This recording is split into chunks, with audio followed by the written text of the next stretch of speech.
Good morning, everyone. It's nice to see all of you.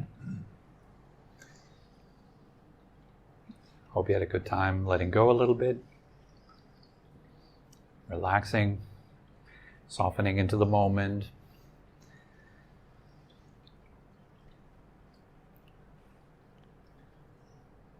So today I'm going to talk a little bit about something that I think a lot of people go through and experience very much on a daily basis, is this idea of, for example, if you think of yourself, you may think of yourself as a good person or a bad person, for example. Am I a good person? Am I a bad person? You may think that way about other people as well. He's a good guy, he's a bad guy, something like that. You give reasons for why that is the case. Someone is a bad person because they look a certain way, maybe it's very superficial. That person looks like a criminal or something like that. Another person looks like a saint. That person looks very spiritual. They must be a very spiritual person then. So it's this tendency to categorize ourselves and others in very simplistic terms. And of course it makes sense because it makes the world less complex, therefore less threatening. It's much more easy to think in terms of good and bad, the hero and the villain, rather than, things are complex. Things are difficult. To truly look at an individual, to know their backstory, what they've gone through, what they're carrying, what their hopes and aspirations are, what their present actions are, and then we make this kind of little snapshot. And we think, this person is really bad or this person is really good. That makes it much more simple. Okay, now I know where to put that person. I can put that person into that drawer or that folder and kind of forget about it. I don't have to worry much about it. Now I know my side. I know where I'm standing. I know who I am. I know the world around me and other people and who they are. So it makes life much less threatening because there's a threatening element to the darkness of the unknown. We don't know what's really the truth. It's difficult. Sometimes even looking at ourselves, we don't know actually who the heck am I? Who am I? What am I? Am I supposed to do this with my life or that? Or I'm confused, I'm lost.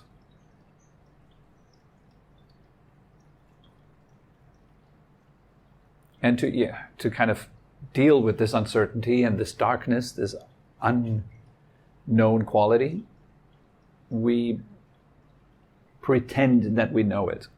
It's kind of a sort of a pretense. Yeah, I know who that person is.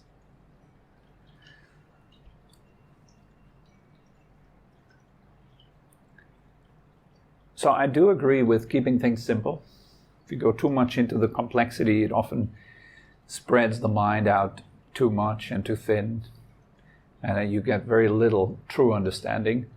So in terms of practice, it's always a good idea to make it simple.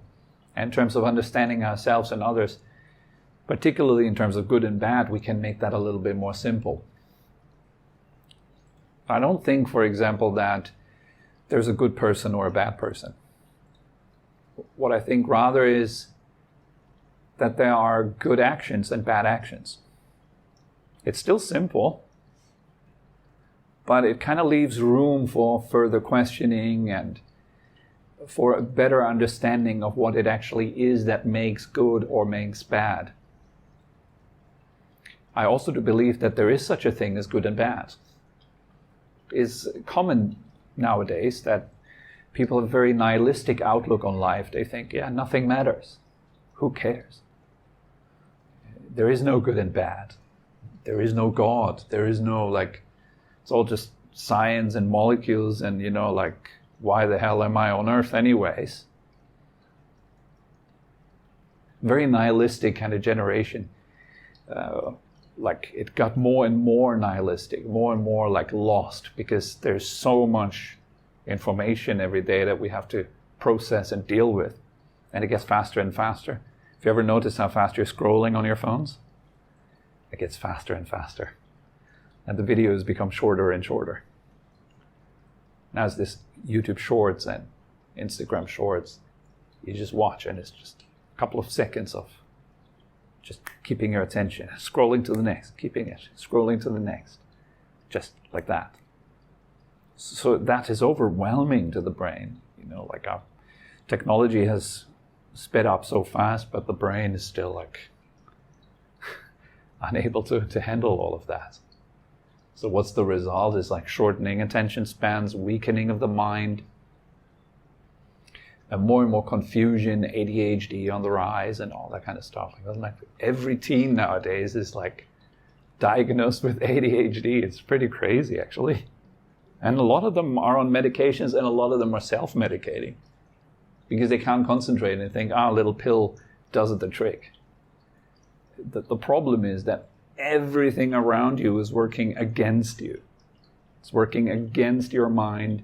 It's trying to pull you down, make you weak, make you dependent.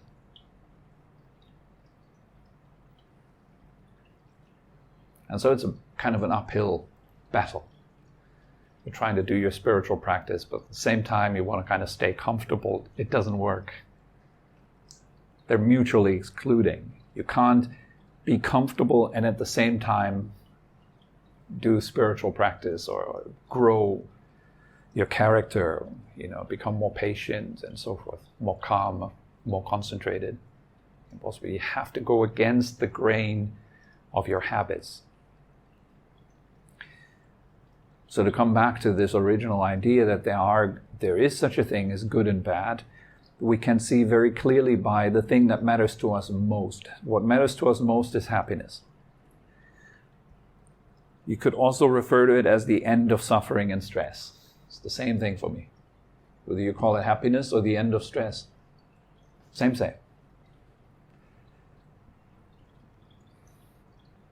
That's what matters most to us. People say, I want to have a full bank account, I want to have a car, I want to have a good relationship. What they really say is, I have connected the idea of happiness to these things. And they are kind of like a prerequisite. So once I have that thing, then I have permission to go, now I can enjoy life. Now I can enjoy. I don't have to worry about anything now. I can just enjoy. And, in order for me to feel that feeling of, now I can just enjoy, this thing must be right here. If it is there, I can't enjoy yet. Must be there, now I can enjoy. The number in my bank account must be X. Then I can feel safe. AKA happy and relaxed and enjoy and get on with life. And do the things you love. A lot of people spend their lifetime waiting for an opportunity to do the things they love and to enjoy their life. So if you see all your pursuits, endeavors, whatever it is that you're doing, even just changing your physical posture ever so slightly, why? It's better, isn't it? So you change your posture, feels better. It's constant escaping and chasing. That's the nature of the mind for an untrained person. That's what we do all the time. Seeking. Next. When is this over? Okay, I can't wait to start the meditation. Bing, the bell goes, you start the meditation. Can't wait. When does the bell ring? Go to the end of the meditation session mentally. You're confronted with stress and tension, discomfort. Which is life telling you, here's something that you should understand and work with and deal with and fix. But the way we have learned to fix things is just through either escaping flight or fighting with it. Fight or flight. It's the habitual response of the nervous system. So when you're confronted with pain, difficulty, you're either going to run or fight. Same thing when you're sitting in meditation, you're confronted with stress.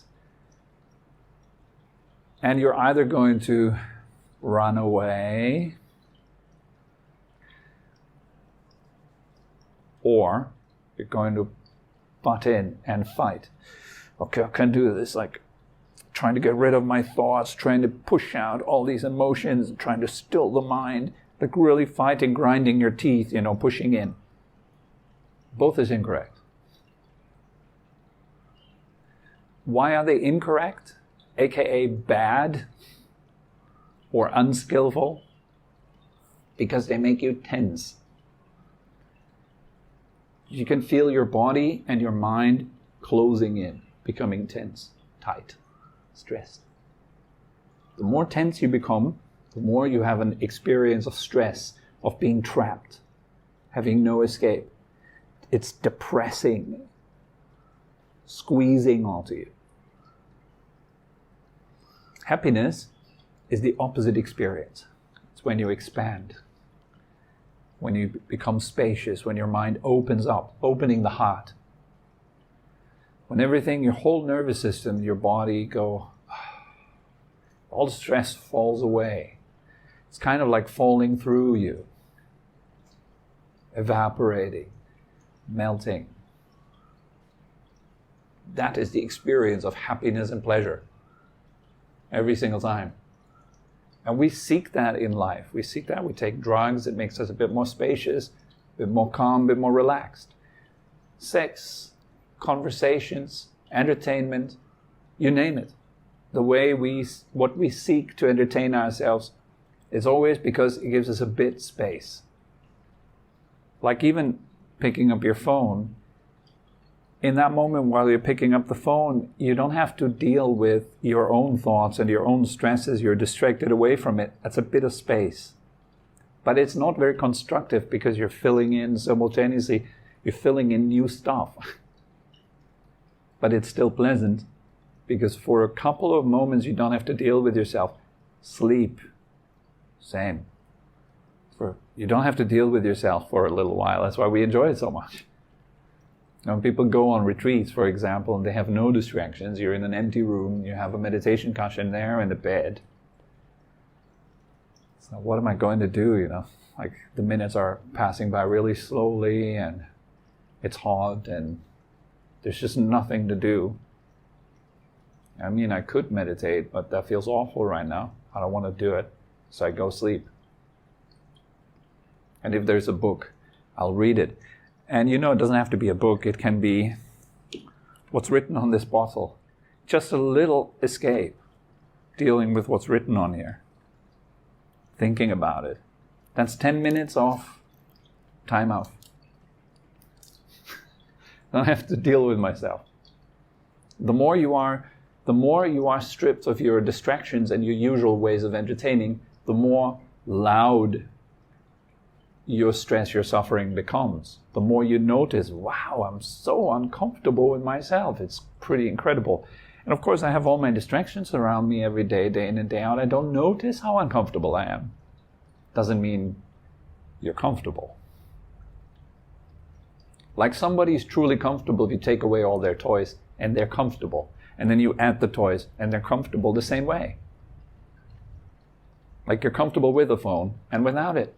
You're comfortable in a nice place and you're comfortable, I don't know, like next to a trash container or something.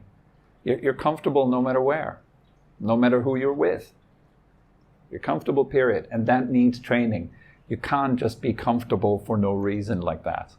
That's why we train in meditations. You become truly comfortable. Comfort is like saturating your being, no matter where you are, who you're with, what you do, you're comfortable. You're at ease. That's the result of training and hard work. And so that hard work means basically stop acting badly, quote, and act in good ways. Now I'm going to replace bad and good with the words skillful and unskillful. So acting skillfully in body, speech, and mind leads to happiness, to an experience of space, to an opening of the heart, to more kindness, more pleasure, more joy, more release, all that. So that's the good stuff. Bad actions, unskillful actions, are everything that makes you tense. Is that simple enough? Everything that tightens you up. Oh, fear, thinking about negative stuff. How does it feel in your body? It feels tight, tense, unpleasant, right? Heavy, sad, kind of like that. So all these kind of negative emotions, negative vibes that we can feel very well. If we were in touch with our bodies, we could feel instantly, oh, right now I'm acting in a way that's good and uplifting, or right now I'm acting in a way that's bad, that's unskillful, that's making me tense and suffer. The more I put myself into a state of tension and suffering and misery, the more I share that around me. It's like infecting myself with a virus and then going around and spreading it. It's the same thing. And then, of course, no wonder the world is the way it is, because it's full of people who are sharing tension with one another. And they all demand of one another to stop doing it. It's hilarious. It's like, can you stop being tense, please? I want to enjoy my day. What am I doing in this moment? I'm being tense, and I am actually doing that to myself. And how do I do it? I do it by resisting what is and then blaming what is for my own tension.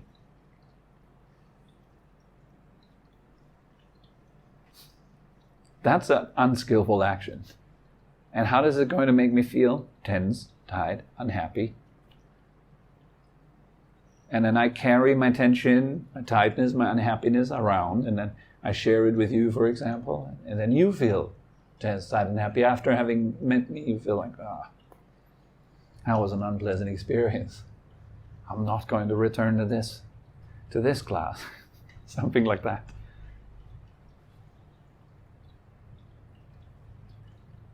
So, love, for example, a good relationship, it means you are sharing with one another who you are, or what you are doing, better, what you are doing. So if you're putting yourself habitually into tension, then that's what you share with your partner. Would you say that this is a loving thing to do? No, right? Like if I were hitting my own knee with a hammer, bam, then it's bleeding and blue, and then I'd have to go to my wife and say, can you please take care of that? And then maybe she takes care of it. She's kind. She's looking after it, putting some balm onto my knee and, blowing on it. Say, it's going to be okay soon, a couple of encouraging words. And as soon as she's gone, I just hit it with a hammer again, and then I start blaming her for this. One more. It's absurd, but that's exactly what we're doing to one another. It's like, you are responsible for my misery, my discomfort. The news is actually, no, it's you. You are responsible. You're the one putting yourself into states. You're either putting yourself into an uplifting, expansive, open state, or into a contracted, angry, bitter state. You are doing that. No one else. I'm not saying that other people don't play a role in this. They do. Yes, they come to you and they share some tension with you, for example. It's very likely that you jump in on it, especially if you are untrained. So you're unable to remain open. So the world constantly tickles you into contraction, fighting or fleeing, running away. That's what the world does to you. It pushes your buttons. Run, fight. Now what you need to train yourself to do is stay open. Not running, not fighting. Opening your heart to it and relaxing through it. That's an example of a skillful, good action. It's lifting you up. So you go above the mud of tension. which makes up the majority of this world. So you go beyond the world gradually. Now you were talking more and more true spiritual practice. You're moving towards spirit. And the movement towards spirit is by thinning out all of your tensions, no matter how subtle they are. And by thinning out and releasing everything that is false, not true, right now. That's connecting into spirit. And see, that's what we did in meditation just now. Like letting go of a couple of layers of things that are not necessary, that just keep you in a perpetual state of being miserable. So we learn to release the tension in our body rather than running away from it or fighting with it. We learn to stay and relax. It's going to make you more patient. It's going to make you more calm. And when stress comes to you in your life, instead of running or fighting, you're going to relax. That's what you train every day. And when you relax, that stress is not really stress, but it becomes a transformation. Something transforms through you. There's like a teaching in it. But we don't get the teaching if we push it away or run from it. But you have to open up to it. You have to be willing to be unpleasant for a moment. And then to relax through that. That's real training. It's really in the body. We're not talking some nice ideas. So a lot of meditation teachers that would talk about very abstract ideas, nice ideas of enlightenment and all these kind of things. I think it's helpful to make it as pragmatic as possible, as practical as possible. It's your body, here now. You're either tense or you're released. Get in touch, feel, and see what you need to do. And let the sensation of release guide you deeper. Every time you let go, it feels nice. Keeping your shoulders up, not nice. Relaxing a little, that's better. And that, that's better, follow that. How deep will it take you down the rabbit hole? Who knows? It's a mysterious path. And it's the path is encapsulated in this idea of releasing, letting go.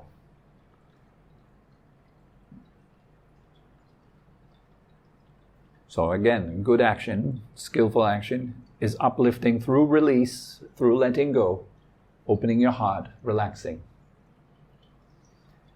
If you're at a level where you cannot do this directly in your body, here and now, you may have to talk yourself into it. Encourage yourself. Be kind with yourself. Guide your mind towards release. Well done, that's a good action too. You have to believe in your capability to do this. That's a good action too. You have to surround yourself with people that do that. That's a good action too. And so on and so forth. So that's really the secret. There's no such thing as a good person or a bad person. There is skillful action or unskillful action. And since we're all acting every moment of our lives, what a person is way too complex to just put into a single concept. All right. Are there any questions?